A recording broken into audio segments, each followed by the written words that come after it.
Next on Worcester News Tonight, a Connecticut man faces charges for sexual assault some 20 years after the alleged crimes. And police in the city are searching for a suspect in an armed robbery.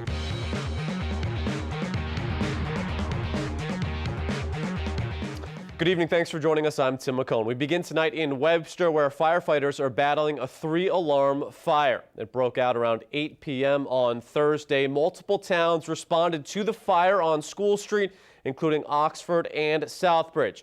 The fire appears to have started in the top floor of what is a multi-family home. Crews have the fire under control, but they remain on scene at this hour. No word yet on if there were any injuries. The cause of the fire is still under investigation. Worcester police are investigating an armed robbery that took place Wednesday night. Police say they responded to a call from O'Hara's liquor store on West Boylston Street around 11 p.m. The clerk stated a man came in brandishing a handgun and demanded cash. The suspect left with an undisclosed amount of money, possibly in the direction of the Greendale Mall. There were no injuries. The suspect is described as Hispanic male, 5'10", around 200 pounds, wearing dark clothing and a ski mask. If you have any information, you're asked to contact Worcester Police. A Connecticut man appeared in Worcester Superior Court today. He's facing multiple child rape charges dating back to the 1990s. Dudley police say some of the assaults took place at Nichols College. Our Olivia Lemon has the story. David Kress faces 7 counts of child rape in Worcester Superior Court Thursday. How do you plead guilty or not guilty? Not guilty.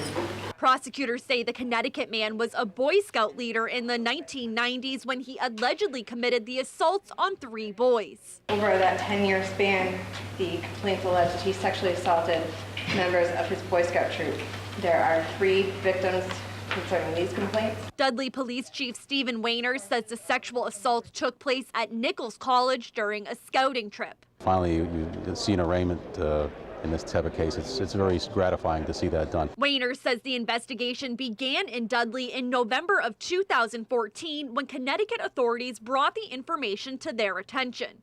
Kress faces similar charges in Connecticut and is out on bail there. His lawyer says he's never missed a court date in Connecticut. He's never violated any conditions of his release. Again, he's never missed a court date in a year and a half in Connecticut. Prosecutors say a governor's warrant was issued in Massachusetts to find Kress. They say they had trouble locating him.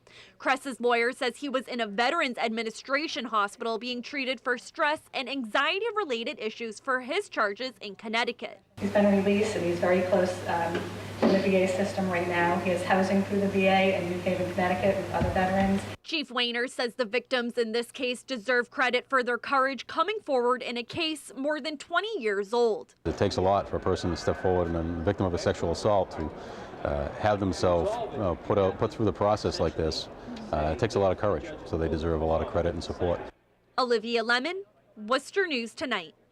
Kress is held on $50,000 bail. He's ordered to not have any contact with the victims. He's also ordered to not have any unsupervised contact with anyone under the age of 17.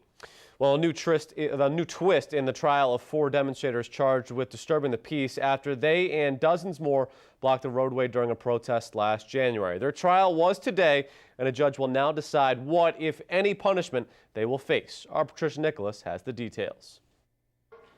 What started off as a criminal trial was changed to a civil trial for the Kelly Square 4 Thursday morning. Defendant Julius Jones says he knows why. We think that he did an analysis of the resources, time, energy, and money that the city has spent on this case already. And then today we were going to have to go through 60 jurors to find 7 that were going to serve us, and that the judge wanted to circumvent that process and turn it into a civil thing so that we didn't have to waste all those resources to find a jury. Julius Jones, Sonia Connor, Robert Gibbs, and Kevin Kesson are on trial for disturbing the peace charges from their involvement in blocking Kelly Square during a protest in January. They say they think the trial went as expected. The way that I process the testimonies today has a lot to do with my experiences as a white person, being around white people who openly are racist and say racist things because they assume that they can do so in the company of white folks. I think it went as well as trials go. I'm maybe 49% confident that we have a shot. Art Brennan and his wife Nancy drove from New Hampshire for the trial. Art is a retired Supreme Court judge in New Hampshire. He says he and his wife are supporters of the Black Lives Matter movement. This is a real thing. It affects millions of valuable citizens, and it's got to end. You can say all houses matter, and they do, to the inhabitants that live in them and to the neighborhoods. But if there's a house on fire, that is the house that we need to focus on, and that is the house that matters right now. And that's what's happening to so many of the people in this country. That's what Black Lives Matter is all about. Patricia Nicholas, Worcester News Tonight. The maximum fine the four face is $150. They'll receive the judge's decision by mail. Well, no winner in Wednesday's Powerball drawing. The jackpot is now at a record amount. The jackpot has a lot of people in the Worcester area keeping their hopes up. It's also good for businesses who sell the lottery, as the crowds grow to buy Powerball tickets will continue for a few more days. It'll get close to $1 billion. Because it's almost there now, 675, and you got Thursday, Friday, and Saturday to punch the tickets out. Yesterday, it went up 100. I should have worn. So you now have the chance to win a record Powerball jackpot as the prize has grown to $700 million. It's the biggest ever, and the odds may not be great, but it isn't stopping people from buying tickets. And while no one took home the grand prize last night, there was a big winner in Massachusetts. Glenn Marshall has the story. Winner's luck is in Massachusetts. A $1 million lottery ticket was sold at this Express Mart in Plymouth, but the $500 million jackpot is still available.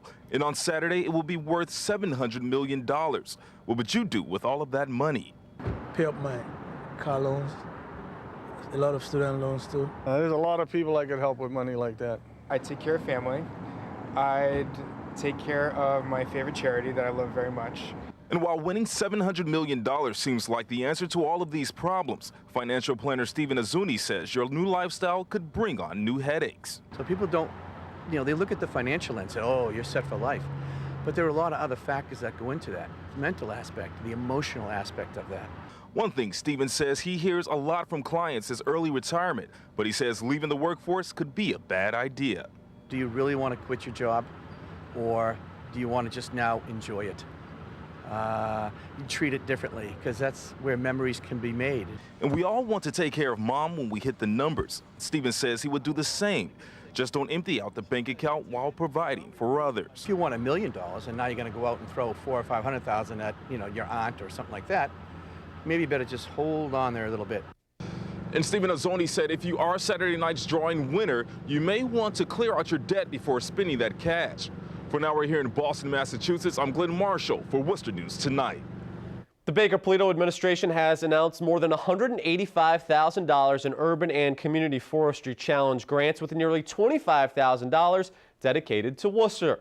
The Worcester Tree Initiative will use the money to develop a certified urban tree stewards program to help recruit and train volunteers to care for urban street trees.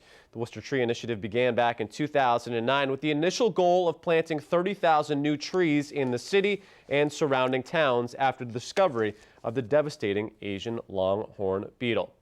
Well, the food trucks are back in Worcester. Today, dozens gathered in downtown to see what the various food trucks had to offer for lunch. Our Andy Madison takes a look at how this could be the beginning of a new lunch option in the city.